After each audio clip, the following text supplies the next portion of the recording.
Hello, my friends. My name is Jack Ducard, and this is Sentinel Circle. Thank you for being here today. I appreciate it. So, I saw this page. Let's first cut to it real fast. I apologize. I saw this page during the conversation between Insolent Audits and Raymond's Thoughts and Minds a while back, and I've been wanting to do a video on this page for a while. It's called the Fatherless Generation.wordpress.com. And it's basically the statistics of what a fatherless household looks like. I firmly believe that having a fatherless house is probably one of the worst things we've ever done as a society. And it's a relatively new phenomenon. Relatively new. I'm not saying that there have been instances where the fathers go to war and they pass, and of course, the mothers are left raising the children. But anyways, point is in general, not having a father in the house is probably one of the worst sins our society has undertaken. So we'll go through this real fast. So we'll start with the statistics here. It says here 63% of youth unalives are from fatherless homes, 5 times the average, which this is coming from the United States Department of Health census. 90% of all homeless and runaway children are from fatherless homes, 32 times the average. That is a very surprising statistic. Very surprising. 85% of all children who show behavior disorders come from fatherless homes, 20 times the average. And that's from the Center for Disease Control. 85% of children who show behavior disorders come from fatherless homes. Think about that. 90% of all homeless and runaway children are from fatherless homes. Think about that too. That is very sad. 80% of R words, rapists, with anger problems come from fatherless homes, 14 times the average. And that I imagine is individuals who force a sexual encounter with violence. That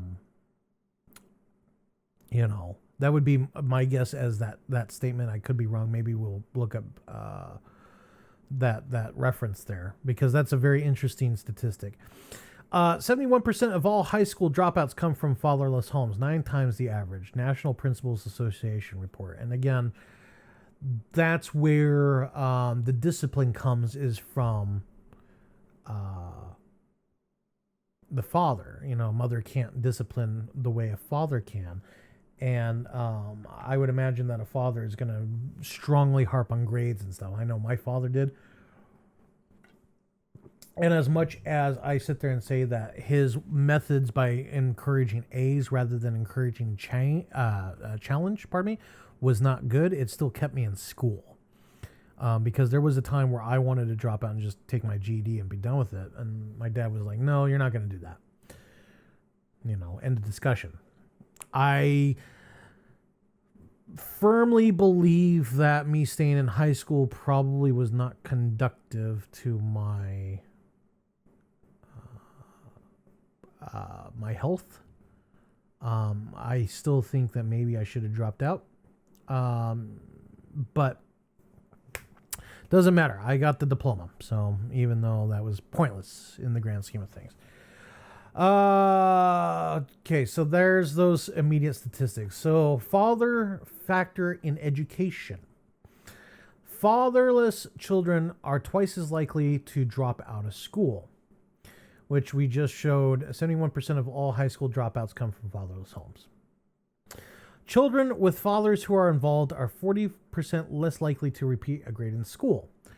Children with fathers who are involved are 70% less likely to drop out of school. I would imagine it's the inverse of that, yeah. Children with fathers who are involved are more likely to get A's in school. Again, that's the discipline aspect. A mother can't discipline the way a father can. Children with fathers who are involved are more likely to enjoy school and engage in extracurricular activities. That's an interesting aspect there. Very interesting. I wonder if it's just a negative like feedback loop, or I'm curious as to why they would enjoy school and engage more. That's a very interesting. Maybe it's because the father who is involved in the life, they engaged in high school, specifically with sports. I'm curious as to what the thinking is behind that. So, 75% of all adolescent patients in chemical abuse centers, so that's drug abuse, come from fatherless homes, 10 times the average. So basically, what this is saying is if you're in a fatherless home, you're more likely to try and get addicted to narcotics than a house that has a father. That also is very interesting. Father factor in drugs and alcohol abuse. Research at Columbia University found that children living in a two-parent household with a poor relationship with their father are 68% more likely to smoke, drink, or use drugs compared to all teens in two-parent households. Teens in single-mother households are at a 30% higher risk than those in two-parent households. So that's interesting. So basically, what this is saying is if you're in a two-parent household with a poor relationship with the father, you're 68% more likely to smoke, drink, and use drugs. Okay. And then on top of that, if you're in a single mother household, you're an additional 30% more likely to get to smoke and drink and use drugs than a two-parent household, even if the relationship with the father is not the best. So basically, Columbia University determined that you need to have a good, not just a relationship with the father and mother in the household, but a good relationship with the father in order to most likely not drink, smoke, or do drugs. That's a very interesting statistic. Let us continue.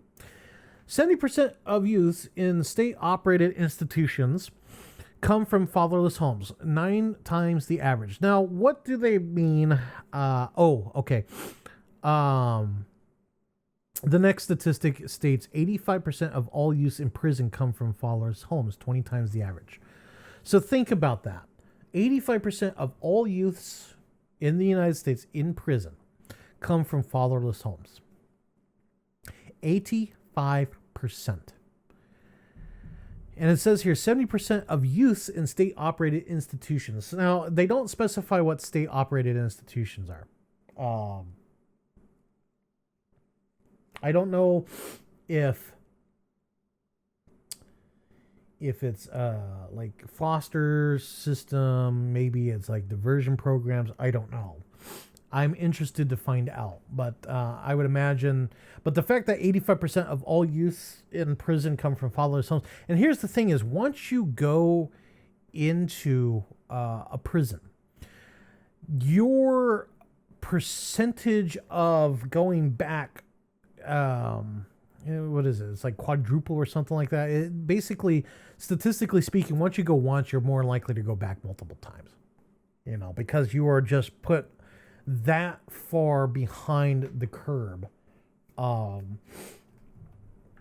in the grand scheme of things.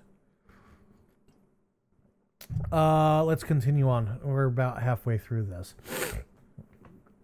Father factor in incarceration, even after controlling for income, use in father absent households still had significantly higher odds of incarceration than those in mother-father families.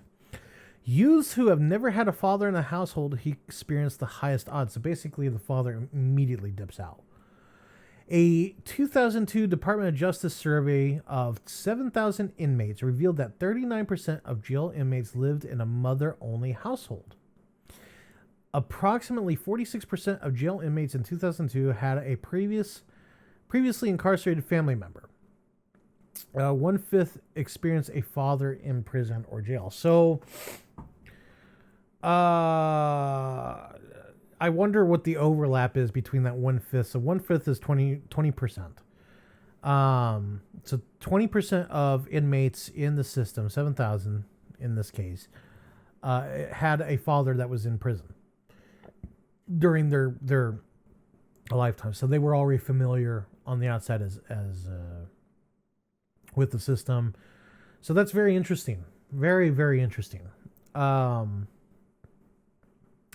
I would be curious to know what the statistics are. The mother is involved in the system in some capacity as well. I would be very interested to know. Father factor in crime. A study of 109 juvenile offenders. That's not a really good sample size there, but we'll continue on. 109 juvenile offenders indicate the family structure significantly predicts delinquency. Adolescents, particularly boys in single-parent families, were at higher risk of status, property, and person delinquencies. Moreover, students attending schools with a high proportion of children of single parents are also at risk. Interesting. So even being in a school with a lot of single parent households involved in that school could impact other students. That's very, very interesting. So my understanding, and again, I could be completely wrong, but my understanding of this is even if you got both parents in the household, if you're in a school that has a lot of single parent households involved, you could, and that comes from the whole, falling into the wrong crowd aspect. You could wind up in that wrong crowd. That's very fascinating. A study of 13,986 women in prison showed that more than half grew up without their fathers. 42% grew up in a single mother household and 16% lived with neither parent. So 16% of women incarcerated had neither parent involved. That's interesting. Very interesting. But that's more than half. So 42% plus 16, that's 58, almost 60%. So almost 1 in 3 did not have a father in some capacity. And that's for the women. Jesus. We just got done dealing with the luxury beliefs video. This is a luxury belief right here. We had that one jerk sit there and say that, poverty is more indicative of how a child performs rather than having a 2-parent household. That was a luxury belief. This is what we're doing to our children is tragic. It's very tragic. Let's continue on here.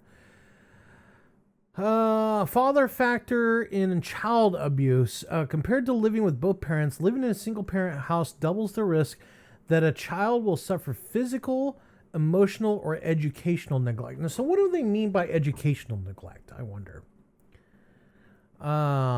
We'll continue on, but I would imagine educational neglect means that they're in a house or a homeschooling situation and they're not learning what they should be learning. Because I know that's the real trend right now is to homeschool your kid but don't teach them anything, and it's putting a lot of these kids way behind. Like they can barely read, even more so than kids in public education can barely read. Like it's really bad. Anyways, let's continue. The overall rate of child abuse and neglect in single-parent households is 27.3 children per 1,000, whereas the rate for overall maltreatment, in 2-parent households is 15.5 per 1,000. So that's about 12 kids difference per 1,000. That's very interesting. Daughters of single parents without a father involved are 53% more likely to marry as teenagers. That's very interesting. 711% more likely to have children as teenagers. Good Lord. That is a horrifying statistic. 164% more likely to have premarital birth and 92% more likely to get divorced themselves. That is abhorrent. So basically, my understanding of this is if you have a daughter that does not have a father involved in the household, not only does it affect her, but it affects the next generation after that. That's basically 2 generations affected. And if the father is not involved, he more than likely came from a single parent. So that's 3 generations. That's multiple generations involved if one parent leaves the situation. That's sad. That's very sad. Adolescent girls raised in a 2-parent household with involved fathers are significantly less likely to be active, I'll just say it, sexually active. There we go. I was trying to find a better word. I couldn't. And you know what? I'm not monetized yet, so it kind of doesn't matter, but I still really have to be careful, for my audience and for YouTube. Okay. Then girls raised without their father. So basically they're saying that if the father's not involved, if the father's involved and it's a single 2-parent or a 2-parent household, they're less likely to be sexually active than girls raised without involved fathers. Okay. 43% of U.S. children live without their fathers. That's almost 1 in 2 at this point. That's horrifying. 1 in 2, 43%. Yes, it's slightly lower than half, but we're getting to the point where it's becoming the norm to have 1-parent households. I don't mean to bring race into this, but African Americans used to have the strongest nuclear families. Back in the 40s and 50s, the strongest. And ever since LBJ came in, that flipped on its head, and I think that they're the least likely to have the father in the situation now, and that has destroyed the African American community. Destroyed it. And I mean, look. If you're a father out there and you're trying to be involved in your child's life, whether or not you're married, I applaud you. You are doing God's work. I know it's not hard. I don't have children myself. I'm not in a relationship, but you are doing God's work. I know it's hard. Well, I don't know it's hard. I would imagine it's hard. Let me put it that way. But I will root for you any day of the week and twice on Sunday. Okay. You are I know it's a sucky situation, but you're trying your hardest and I commend you for it. There's a lot of people that obviously don't try. Back to this. 90% of homeless and runaway children are from fatherless households. 80% of rapists, the R word, motivated with displaced anger comes from fatherless households. So 80% of them come from fatherless households. You want to talk about grape culture. Let's talk about the fatherless household epidemic first. And that'll basically remove that problem overnight. 71% of pregnant teenagers lack a father. 63% of youth unalives are from fatherless homes. 85% of children who exhibit behavior disorders come from fatherless homes. We already talked about that one. Oh, here's an interesting one. 90% of adolescent repeat arsonists, so those are people that are setting fire to stuff, live with only their mother. 90% of those people live with their mother. 71% of high school dropouts come from fatherless homes. 75% of adolescent patients in chemical abuse centers come from fatherless homes. So that's narcotic use. 70% of juveniles in state-operated institutions have no father. 85% of youths in prison grew up in a fatherless home. Fatherless boys and girls are twice as likely to drop out of high school, twice as likely to end up in jail, 4 times more likely to need help from emotional or behavioral problems.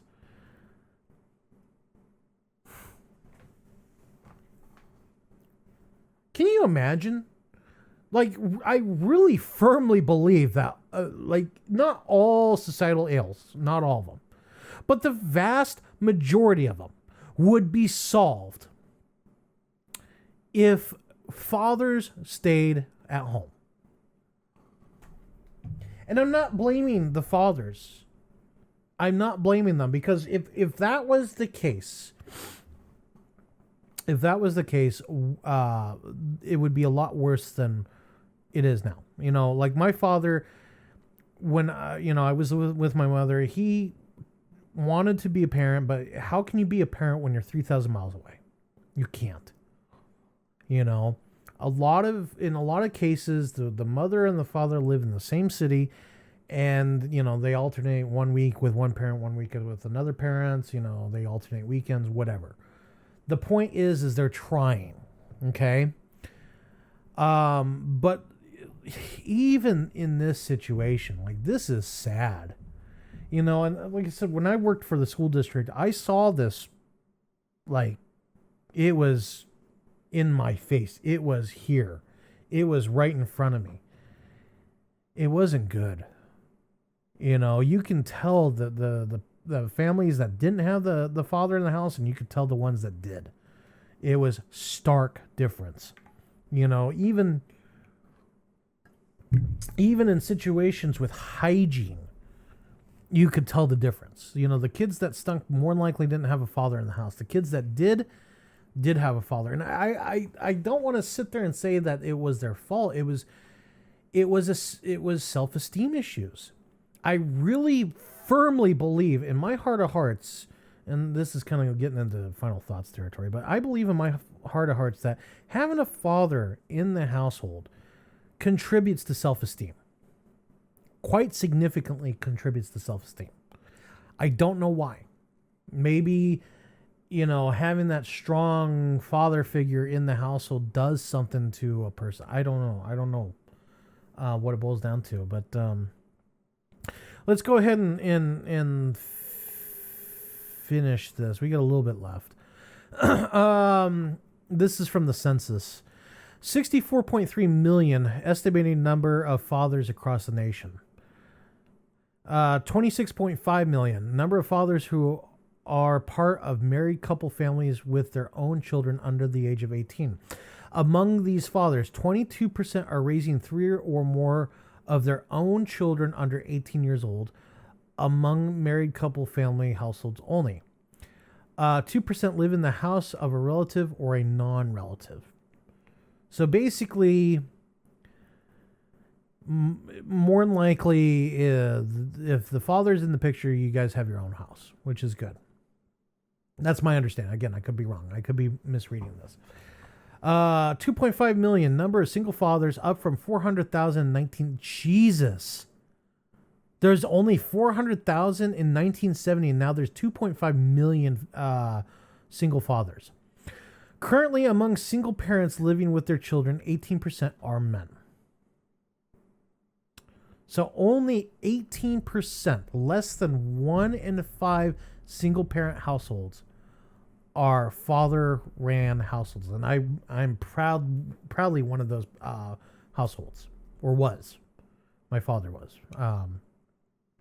8% are raising kids 3 or more of their own children under 18 years old. Good for them.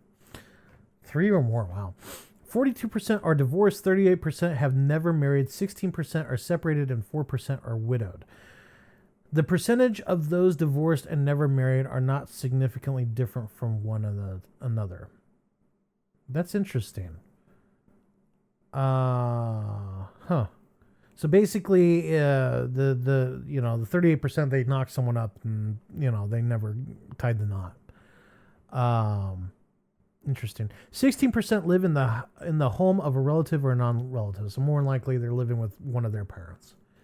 That's interesting. 27% have an annual family income of $50,000 or more. So the problem that I instantly see is that one article that we did the other day, where it talked about I'm trying to think. It was Men, Do We Really Need Them, or whatever it was titled. And he said that poverty was the more likely indicator to bad outcomes versus having a father in the house. I strongly suspect that they're correlated, but there's no... Like, he's conflating the two. I think that the reason why poverty for children exists is because they don't have two parents and that. Because having one income, and statistically speaking, women have the smaller income out of the two incomes in a two-person income household. Statistically speaking, the woman's going to not make as much as men. And that's just for other reasons, other societal reasons that we won't get. But, they're more likely to be in poverty versus a parent that, or a single father household that has their income, because the father is more likely to work and all that stuff. But I'm wondering, where's the line of absenteeism? Because, men are more likely to work overtime. So, the mother is more likely going to have like a part-time job and have benefits, whereas the man's probably working overtime, and getting home late and all that stuff. So this is making me think of all these questions, and I would like answers to those questions, but I don't think I'm going to get them unless I do my own study. Which, if you want, if you run a university, give me some money and I'll go study the crud out of this. Let's continue on here. 85% among the 30.2 million fathers living with children younger than 18, the percentage who live with their biological children only. 11% live with stepchildren. So, they're involved. They got remarried and now there's stepchildren involved. 4% live with adopted children, less than 1% with foster children. So that's good. But basically 85% are living with their children. So that's good. That is good. Recent policies encourage the development of programs designed to improve the economic status of low-income non-resident fathers and the financial and emotional support provided to their children. The brief provides 10 key lessons from several important early responsible fatherhood initiatives that were developed and implemented during the 90s and early 2000s. Formal evaluations of these earlier fatherhood efforts have been completed, making this an opportune time to step back and assess what has been learned and how to build on the early program successes and challenges. While the following statistics are formidable, the responsible fatherhood research literature generally supports the claim that a loving and nurturing father improves outcomes for children, families, and communities. So basically, in the stats here do support that, which, having a father in the home is probably the best thing society can do, is encouraging that. The problem is the society is not encouraging that. Is it because feminism has a lobby and nuclear families don't? I don't know. I would imagine so, because it seems like there's all these different lobbies, all these different groups, at least on the surface. Maybe if I dig a little deeper, I would find lobbies for nuclear families and all that. But it seems like on the surface, there's all these lobbies to, support women and doing this and kind of take away from the fathers and all that stuff. The courts are also designed against fathers and all that stuff. And I'm wondering if I'm starting to wonder if it's kind of in a way by design. I don't think so. I think everybody wanted mothers to do well. They, the road, the path to good intentions, or how does that saying go? The road to hell is paved with good intentions. That's what I think is going on here. Is all these people, wanted to do some kind of good, but when you take everything and combine it, it turned into like the worst thing possible, which was breaking up these families, either intentionally or unintentionally, which I think, I don't believe in this grand conspiracy that they're trying to depopulate the earth by destroying the nuclear family or whatever the conspiracy is. I firmly believe that everybody had the best intentions in mind. It's just, the problem is it's Chesterton's fence. They tore down the fence without understanding why it's there to begin with. And we've had, for most of human history, we've had, marriage between, a man and a woman. And then all of a sudden we started doing all this extra stuff, and it just seems like it went to crud real quick. Not to say that, being traditional didn't have its problems. I mean, the Roman Empire did collapse, just saying, and marriage was between men and women at that time too. But I still think that, we've gotten to a point where we're really hurting ourselves. Let's continue on. We're already at 30 minutes now. So, we got a couple more bullet points here, and then we'll wrap this up. Children with involved, loving fathers are significantly more likely to do well in school, have healthy self-esteem. That's the one that we really got to focus on, the self-esteem aspect. Exhibit empathy and pro-social behaviors and avoid high-risk behaviors such as drug use, truancy, and criminal activity compared to children who have uninvolved fathers. So, again, my question is, what constitutes an uninvolved father in this case? Is the father in the house but he just doesn't care, or is the father just not in the picture? That's a good question. Studies on parent-child relationships and child well-being show that father love is an important factor in predicting the social, emotional, and cognitive development and functioning of children and young adults. 24 million children, which is 34%, live absent their biological father. So that's 34% do not have their fathers in their lives. Their biological father. There may be stepfathers involved, which that's not the same. Nearly 20 million children, 27%, live in single-parent households. 43% of first marriage dissolves within 15 years. About 60% of divorcing couples have children, and approximately 1 million children each year experience the divorce of their parents. When I was growing up, there was a lot of talk about how awesome having divorced parents were, because you got two of everything. You got 2 birthdays, 2 Christmases, 2 Thanksgivings, 2 summers, all that stuff. And, looking back at it now, it's obvious that, it's just parents buying their children's love. Which that's a problem all on its own. I'm not going to even touch that one. But I really think that that was kind of this weird thing that I heard in school. I mean, my parents were already divorced by that time. But that was like, there were kids that would cry about their parents getting divorced, and, the other kids would say, hey, it's not that bad. You're getting 2 of everything after that. It's weird. Again, it's one of those things where you have you go through these articles, and then you have these memories as a kid, and then you're like, Jesus, kids really are stupid. I don't know.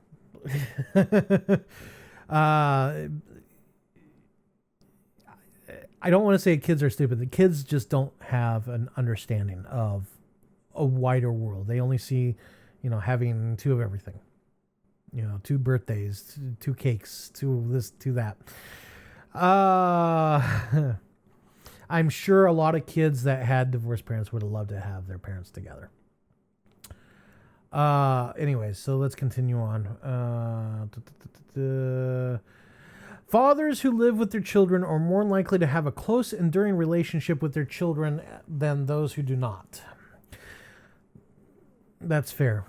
Compared to children born within marriage, children born to cohabiting parents are 3 times as likely to experience father absence, and children born to unmarried, non-cohabiting parents are 4 times as likely to live in a father absent home. So basically what they're saying is marriage is the glue, especially when kids are involved. But children born to cohabiting parents, so the parents are living together, but they're not married, the father more likely is going to leave. And then, if the father's not even living in the house to begin with, then they're really not going to be there. So I get that. About 40% of children in father-absent homes have not seen their father at all during the past year. That's sad. That's really sad. If you're a father and you haven't seen your child, unless the mother is actively telling you no, go see your kids. Like, really make that effort. Trust me, it makes a difference. 26% of absent fathers live in a different state than their children, and 50% of children living absent their father has never stepped foot in their father's. Wow, 50%. I wonder why. That is interesting. I mean, the only thing I could think of is, the father's embarrassed to see the kid, how they live, or maybe it could also be supervised visitation. Because I know in supervised visitation they can't be at the house; they have to go to a facility or something like that. That could be it too. I would like to do a deeper dive on that one. Children who live absent their biological fathers are on average at least 2 to 3 times more likely to be poor, to use drugs, to experience educational, health, emotional, and behavioral problems, to be victims of child abuse, and to engage in criminal behavior than their peers who live with their married biological or adopted parents. So again, even in a situation of adoption, if the parents are together, they have better outcomes. That's, again, very interesting. From 1995 to 2000, the proportion of children living in single-parent homes slightly declined, while the proportion of children living with 2 married parents remains stable. So from 95 to 2000, it doesn't specify what I would imagine that it's a step-parent situation. Anyways, that's the end of this statistic page here. I'm gonna definitely put that in the description. That's very interesting, and in fact, I'm going to post this on the website simply because I feel it's super important. What I'll do is I'll copy all of it, put it onto my web, but I'm gonna credit the website, this website. It's just because I feel it's so important to bring the father back into a child's life, if possible. I know that there are instances where that's not possible. I mean, statistics don't tell stories. That's the one thing I don't like about statistics, is they don't tell the stories behind the statistics. Like, there might be a reason why the parent's not, or like the father's not involved. Like, when I was going through my court thing, I told this story once before, but I'll tell it again. There was a situation where, it was during the civil protection order.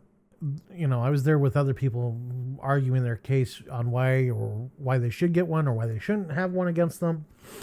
And there was this mother and daughter. They were sitting. This dude came. He had a rose, and he was like trying to start a conversation in the freaking courtroom.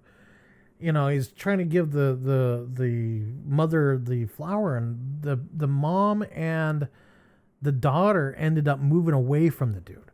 like I said, I don't know the situation. Okay, but it was obvious that something was going on. Now, I'm not going to sit there and claim I know what the situation was, because again, the dude walked out. He dropped the flower. He walked out. He got the no contact order put against him just because he was in absentia. But the point is that we don't know if maybe the father is a danger, because I mean, I don't want to sit there and say that the father is most likely the danger. A lot of times the mothers kind of build the father into being the boogeyman in the closet, when the father would never hurt a fly. But at the same time, like, it's very, let me put it this way. It's very hard to really talk about that. So let's go ahead, end it here. Let's go ahead and get into final thoughts and your comments, and we'll discuss all that. Anyways, don't go anywhere. We'll be right back. Thank you. Hello, my friends. Jack Descartes here once again. Thank you for watching this video. We appreciate it. I just would like to take a few moments of your time. Right now, we are currently raising money to host a website. We have Venmo, Cash App, PayPal, as well as a Patreon, in case you'd like to donate once or you'd like to give a continued donation. The donation on the Patreon is only $3 a month. Cash App, Venmo, and PayPal, you can donate however much you want. There is no obligation. I will continue to try to provide as much content for free as possible. Once the website is up, we will use that as a hub for all Sentinel Circle related activities, including local meetups, as well as online meetups, online discussions, and videos. So again, if you could go and donate to either Cash App, Venmo, PayPal, or Patreon, all the links are in the description. We appreciate everything you have done for us. And if you can't donate, we still ask that you like, subscribe, and share. All these activities do help, even in the most insignificant ways. If you do donate, you will be immortalized in our videos and the website. Thank you very much for your time. I appreciate it. Now back to our scheduled program. Thank you for coming back. I appreciate it. Now we're going to go ahead and read your comments. First one is from David GKK. This was about the alternative society research that we did. It says, pipe dream, in my opinion, worth the effort. Yes, likely unattainable. So my only counter to this is, not only is it currently happening, because like I said, once Sam told me about the Amish, I really sat down and thought about it, and he's right. They are an alternative society by definition. There are other alternative societies. Now, the difference between his vision and these groups is they don't trade. He's all about the trading aspect, which monetary system is a form of trade. It's just going through a bunch of middlemen, and that's really where the wealth comes from, is the middlemen. It's not really like from consumer or from the producer to the consumer. It's from the producer to a middleman to a middleman to a middleman to the consumer. That's why something that costs 10 cents becomes $10 by the time you get it, is because of how many freaking middlemen want their cut. Be legitimate or illegitimate. Because even though we live in a very, I wouldn't say high trust society, but let me put it this way. If there is a bribe that happens in our country, it happens under the table. If there's a bribe in most countries around the world, it's happening above the table. And what I mean by that is, a good example is when ships go through the Suez Canal. On the container ships, before they even come into the Suez Canal, they go grocery shopping. Then they have cash in the safe, and they have cigarettes. It's usually cigarettes. And the reason for that is for bribes. If you go through the Suez Canal, if you do not provide, it's usually cigarettes. If you don't give these guys their cartons of cigarettes, they'll put you in the queue, and you'll sit in the queue for a very long time. But if you give the canal guides cigarettes, they'll put you in front of the line and you'll get through quicker. Same thing with the cash in the safe. If you provide customs officials bribes, your stuff gets off the ship quicker than if a ship shows up and they don't give a bribe. And when it's above the table in many places around the world, they're not hiding it. It's not like they walk up with like an envelope and they're kind of like, here's that. No, they straight up just give the money and it's counted and all that stuff. Here in the U.S., when there's a bribe that's given out, it's covered up because, the outrage of society would prevent people dealing out in the open with cash bribes. I know people in Europe or Eastern Europe specifically, that had to give cash bribes for grades. There's people with degrees out there that basically bribe their way through school, and it's obvious they know nothing. Whereas here, there are bribes, but again, it's so under the table. There's a lot of regulations that go, and people do get in trouble for it. So anyways, as I was saying, back to David's comment, like I said, the Amish is the best example of this. It does happen. It's just not happening to the scale that Sam would like. So, to sit there and say that it's unattainable, it's already been attained. It may not be just what you think of immediately. Like I said, for me, thinking of the Amish, once he mentioned that comment, I realized, no, it has been done because the Amish are their own self-sustaining society. But how many people would like to live like the Amish? That's going to be the real question. So anyways, David, it's a good comment. Thank you very much. I appreciate it. Nick, always good to hear from Nick. Nasty, I have no remorse for those sirens. And again, it was for the Bonnie Blue situation. Yeah, I don't blame you one bit. In the same video, he said he couldn't finish it. That's fair. Singletown from Rumble. He says high quality equals high earning men. I would agree with a caveat. Yes, most men who make money are considered high value and they got the trophy wives and all that stuff. But how do I want to say this? It's not just that. There's other aspects that go into it. Like, for example, take Jeff Bezos, for example. His now current wife is 50 some odd years old, and he's in his 60s or 40s, and he's in his 50s. Anyway, if he wanted to, he could go way young. He didn't do that. Now, granted, she obviously got married to him for his money. That's obvious. He's got the luxury yacht. He's basically enjoying life.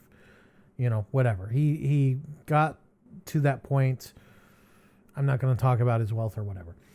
Same thing with, oh God, who is the wealthy financier? I can't think of his name. Soros. George Soros.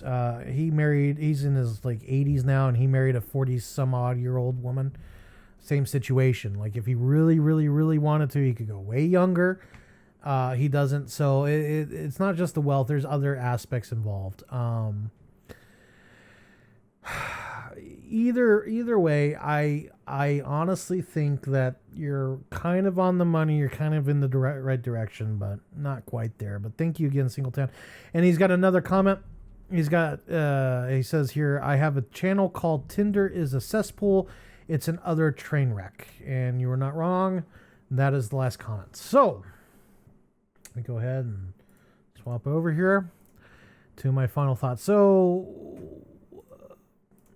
what this really boils down to is fatherless households, in my view, is a serious epidemic. We just did the whole video where they said men are not needed, and they also did a video. We also just did a video on luxury beliefs. I firmly believe that not having a father in the household is a luxury belief. Even because they don't really talk about the socioeconomic aspects to those stats. They only talk about, in general, what it looks like. I would imagine that as wealth goes up, the children do better. Okay? But the reason for that is because, well, for one, I challenge you to find a family in the upper brackets that are divorced. I challenge you not to say that doesn't exist, but it's rarer than teeth on a hen. Compare that to, the bottom rungs of society. And I'm saying bottom rungs just as a matter of fact. I'm not picking on them. No judgments, okay? Everybody has a place in society. Everyone serves a purpose, okay? But on the bottom rung of society, childcare is expensive. So, what is a parent going to do in that situation? Well, they got a couple of options. They let the kids run ragged, or they do whatever, okay? So obviously, the lack of money does have an effect, but I don't think it has the effect that a lot of people think it does. I do believe that, sitting there saying, well, people were broke and that's why children are not doing well. Okay, so what's your answer there? You're going to make everyone rich? Well, again, unfortunately, you can make everyone rich. They're going to all wind back up in the same spot. Zimbabwe was proof that everybody could be rich and it still wouldn't work. Everybody was a trillionaire in Zimbabwe. So obviously that doesn't work. So then the question is, okay, so how does this work? I am a firm believer that it takes a village to raise a child. And in today's hyper individualistic society, that's the biggest hurdle we have to overcome. Let me put it this way. I do believe in the nuclear family. Okay. I really do believe in it. But if the nuclear family teamed up with a bunch of nuclear families, that could be a stronger foundation. Like, you got one parent that cooks all the meals. You got one parent that watches the kids. You got one parent that does this. You got one parent that does that. The men are out working, whatever. It's, like, even though I live with my father, my grandmother had more time raising myself and my brother than my father did, because my father had to run the family business because my grandmother just could not handle it anymore. She was, struggling, and the main reason why he moved with my grandmother was to help her. So even though he was present, we really didn't see him until the weekends. It was mostly my grandmother raising both myself and my brother. And I do believe that did have no offense to my grandmother, but she raised my father and his brother, and they did not turn out that well. Just saying. They both they went to military school because they were both misbehaved brats. Okay? I hate to pick on my father and his brother like that, but that's the honest to God truth. She really had no business raising my father and his brother. And even my father has acknowledged that he was a little bastard back then. But at the same time, though, like, my father did have an influence raising us, and especially once the business was sold off and we ended up living with my father full time. It was like that first 2 years we ended up living with my grandmother, and then she sold the ranch and moved into her house, and my dad moved into our house. And that's when it kind of became a more traditional role with my stepmother involved. But like, I look back at my life compared to these statistics. I am very lucky that I didn't wind up a statistic like that. I will say that I'm very straight-edged individual. It could have been a lot worse. And I saw hints of I saw hints of that when I would stay with my mother for her custody visitation. You know, like I said, I'm very fortunate. The older I get, the more fortunate I realize I am. You know, I could be in prison right now. I could be doing not good. You know, but a lot of that also was hard work on my end. You know, I am a firm believer that if you work hard, I'm not sitting there saying, you know, pull yourself up by your bootstraps per se, but if you work hard, you can achieve a lot, but not everything, you know. Like, you know, I work in the IT field, and I know that there's a lot of people who are struggling in the IT field. I got my current job because I helped a friend. You know, that friend that I helped get into my previous job, he moved on to a different company, and then he helped me get the job that I'm in currently. So my current job I got because I networked. And I think that networking is a very vital way to get into an industry you want.